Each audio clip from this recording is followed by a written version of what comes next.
Você provavelmente não diria: eu não perdoei essa pessoa. Isso soa pequeno, ressentido, imaturo, e você não se vê assim. Então você chama de outro nome. Eu só estou sendo realista sobre quem ele é. Eu não tenho raiva, só não confio mais.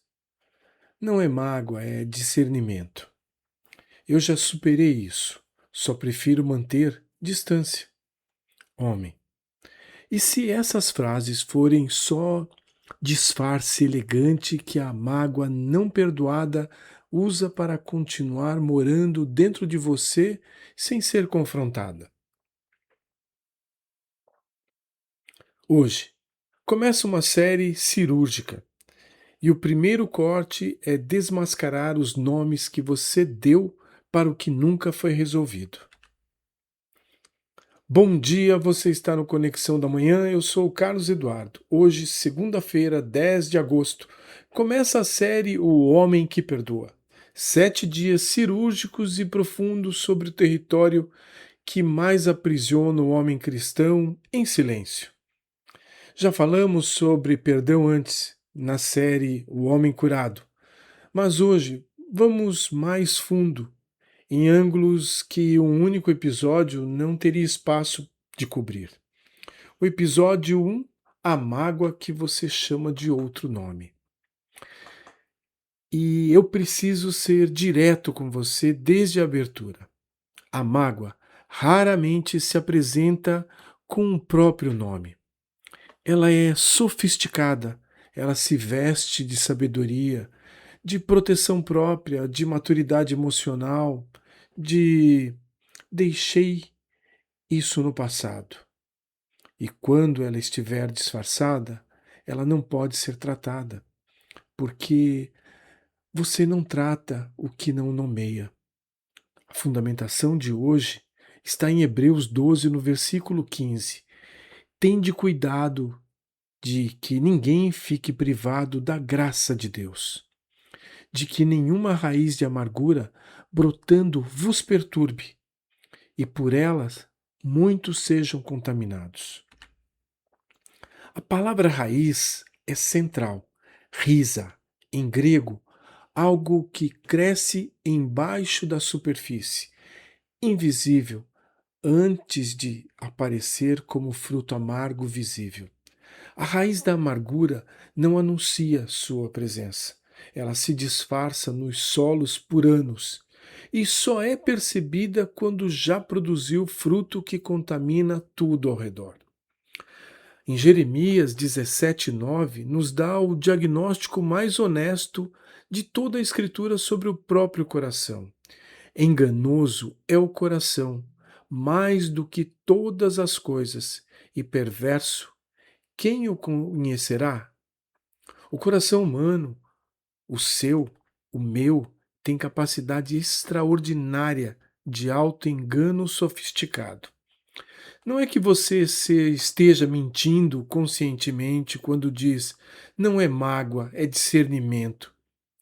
É que o próprio coração constrói narrativas que escondem a ferida até de você mesmo.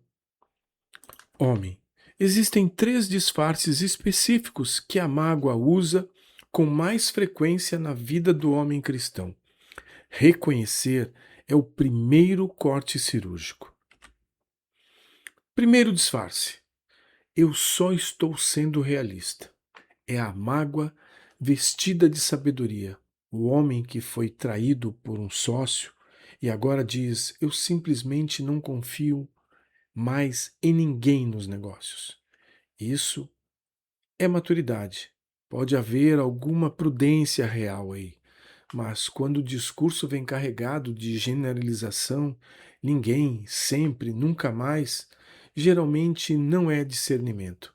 É a mágoa generalizando a dor de uma pessoa para o mundo inteiro.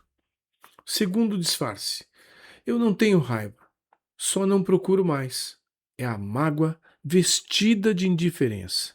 O homem que corta contato completamente e descreve isso como paz, como ter seguido em frente, mas que se a pessoa aparecesse amanhã sentiria o estômago revirar, indiferença real não reage.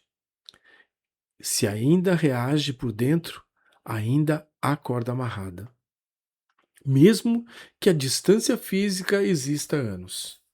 O terceiro disfarce, eu já superei isso.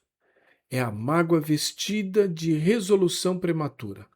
O homem que decidiu no momento de força de vontade que não vai mais deixar aquilo afetar ele.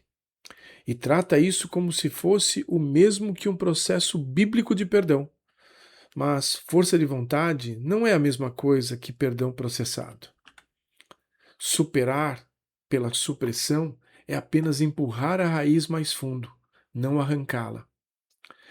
Ela volta a brotar, geralmente em momentos de estresse ou gatilhos inesperados, o que trabalharemos no dia 5 desta série. Guerreiro, hoje não é dia de resolver a mágoa, é o dia de parar de fingir que ela não existe. 3 movimentos. Primeiro, pensa em uma pessoa ou uma situação sobre a qual você usa uma dessas frases de disfarce. Só sendo realista. Não tenho raiva. Já superei. Nomeia para si mesmo, com honestidade. Segundo, faz o teste do estômago. Se essa pessoa aparecesse hoje, pedisse para conversar, o que você sentiria no corpo, antes mesmo de decidir o que pensar? O corpo geralmente sabe a verdade antes da mente admitir.